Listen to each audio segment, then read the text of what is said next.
खलीफा हारून रशीद अब्बासी ख़ानदान के 5वें खलीफा थे। अब्बासियों ने तवील अरसे तक इस्लामी दुनिया पर हुकूमत की, लेकिन इनमें से शोहरत सिर्फ हारून रशीद को नसीब हुई। हारून रशीद के दौर में एक बहुत बड़ा कहत पड़ गया। इस कहत के असरात समरकंद से लेकर बगदाद तक और कूफा से लेकर मराकश तक ज़ाहिर होने लगे। हारून रशीद ने इस कहत से निमटने के लिए तमाम तदबीरें आजमा ली।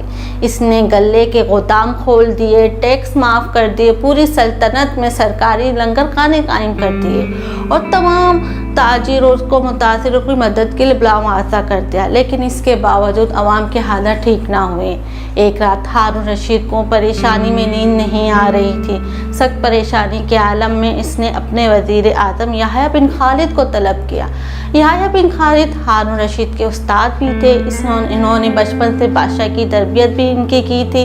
हारून रशीद ने याह्या खालिद से कहा, उस्ताद मोहतरम, आप मुझे कोई ऐसी कहानी या कोई ऐसी दास्तान सुनाएं जिससे सुनकर मुझे करार आ जाए। याह्या बिन खालिद मुस्कुराए और अर्ज़ किया, बादशाह सलामत, मैं अल्लाह के किस नबी की हयात तैयबा में से एक दास्तान पढ़ी थी।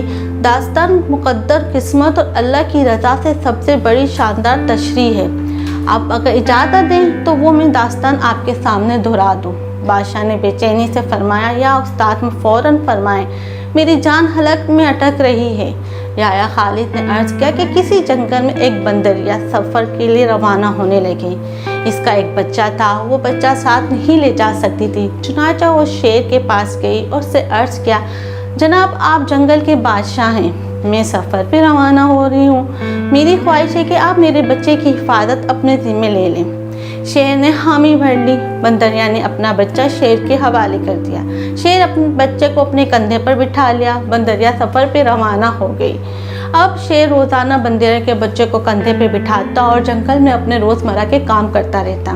एक दिन वो जंगल में घूम रहा था कि अचानक आसमान से एक चील ने गोता लगाया और शेर के करीब पहुंची और बंदरिया का बच्चा उठाकर आसमान में गुम हो गई। शेर जंगल में भागता रहा, लेकिन वो चील को ना पकड़ सका।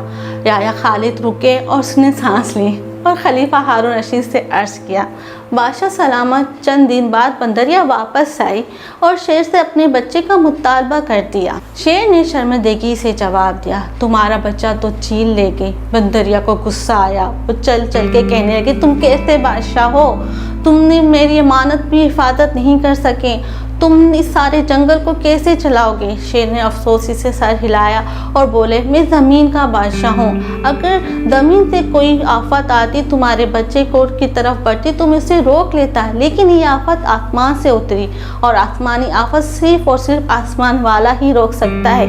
ये कहानी सुनने के बाद याह्या बिन खालिद ने हारून रशीद से अर्ज़ किया, बादशाह सलामत, कहत या आफत अगर ज़मीन से निकली होती तो आप इसे रोक सकते थे।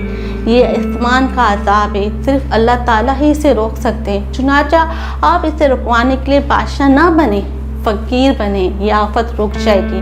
दुनिया में आफतें दो किस्म की होती है, आसमानी मुसीबत और ज़मीनी मुसीबत।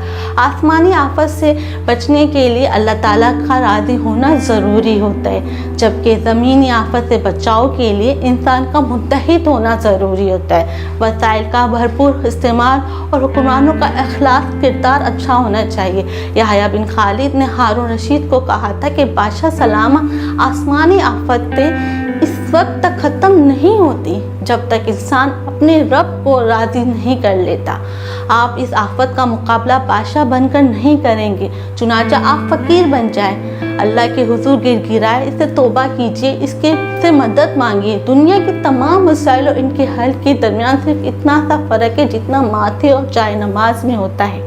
लेकिन अफसोस, हम अपने मसाइल के हल के लिए समंदर पार तो चले जाते हैं, लेकिन माथे को जाए नमाज के दरमियान के फासले को तय नहीं कर पाते। ये इंसान की थोड़ी सी गलती है जो इंसान कभी नहीं समझ पाता। और ये आज जो मैंने कहानी आप लोगों के साथ शेयर की है, ये मैं समझी हूँ, आप समझें, हो सकता है ये हुक्मरानों को भी समझ आ जाए और ये अवाम की तरफ ज़रा नरमी से देखें।